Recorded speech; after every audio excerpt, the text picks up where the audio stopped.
చింత చచ్చినా పులుపు చావదంటారు. కొంతమంది తీరు కూడా అట్లాగే ఉంటుంది. మనం ఎవరికంటే తక్కువ కాదు అనుకోవడం తప్పు కాదు, కానీ మనకంటే ఎవరికి ఎక్కువ తెలీదు అనుకోవడమే సమస్య. ఇలాంటి సమస్యతో బాధపడుతున్న ఓ లీడర్తో ఆయన పార్టీ లీడర్లు నానా తిప్పలు పడుతున్నారట. ఆయన అడిగింది చెబితే వినిపించుకోడు, ఆయన చెప్పింది తప్పంటే ఒప్పుకోడు. గ్రౌండ్లో పరిస్థితి గురించి గతంలో చెప్పినా వినిపించుకోలేదు, ఇప్పుడు వినే పరిస్థితిలో లేడు. ఈయనకు ఇంకా తగ్గలేదని తలపట్టుకుంటున్నారట.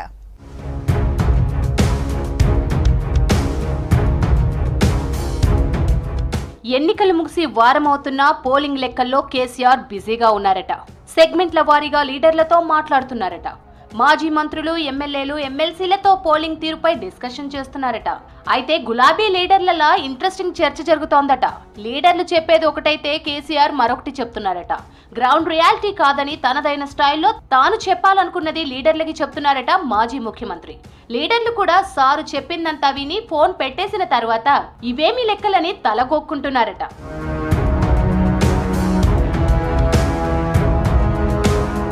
ఈ మధ్యనే కేసీఆర్ ఓ మిట్ట మధ్యాహ్నం వరంగల్ జిల్లా ఎమ్మెల్సీకి ఫోన్ చేశారట.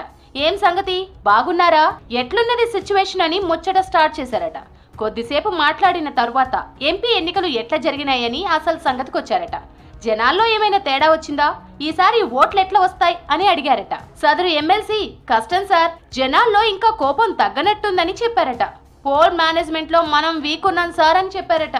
ఇవేమీ పట్టించుకోని కేసీఆర్ వరంగల్లో Congress BRS face to face fight జరిగిందని, మనమే గెలుస్తున్నామని చెప్పుకుంటూ పోయారట. ఈ విషయం వరంగల్తోనే ఆగిపోలేదట. రాష్ట్రంలో 12-13 ఎంపీ సీట్లు వస్తాయని లెక్కలప్పచెప్పారట కేసీఆర్.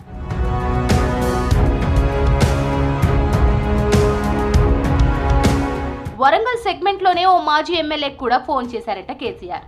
సేమ్ ఎమ్మెల్సీతో మాట్లాడినట్టే ఏం సంగతి, ఎట్లున్నది అని ఆరా తీశారట. ఆ లీడర్ కూడా కష్టమే సార్ అని చెప్పారట. జనం పల్స్ పట్టుకోవడం మీకు తెలియదని రివర్స్ అయ్యారట కేసీఆర్. జనంలో మనమున్నాం, సైలెంట్ గా మనకే ఓట్లేశారని చెప్పుకొచ్చారట. కాంగ్రెస్ సర్కార్కు నెగిటివ్ ఎవరు చెప్పరని, అందరూ కామ్ గా ఉన్నారని సదరు మాజీ ఎమ్మెల్యేతో డిస్కషన్ చేశారట. అరే గ్రౌండ్ లో నాకు ఆ పరిస్థితి కనిపించడం లేదని మాజీ ఎమ్మెల్యే సిట్టింగ్ ఎమ్మెల్సీతో డిస్కస్ చేశారట. అరే పెద్ద సారు నాకు ఫోన్ చేశారని ఆ ముచ్చట్లను షేర్ చేసుకున్నారట.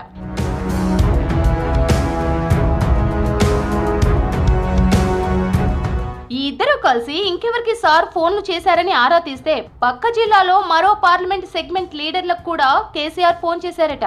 కేసీఆర్ తో మాట్లాడిన ప్రతి ఒక్కరూ గ్రౌండ్ లో కష్టంగా ఉందని చెప్తే మీకేం తెలవదని ఉల్టా ఫైర్ అవుతున్నారని ఫీల్ అవుతున్నారట.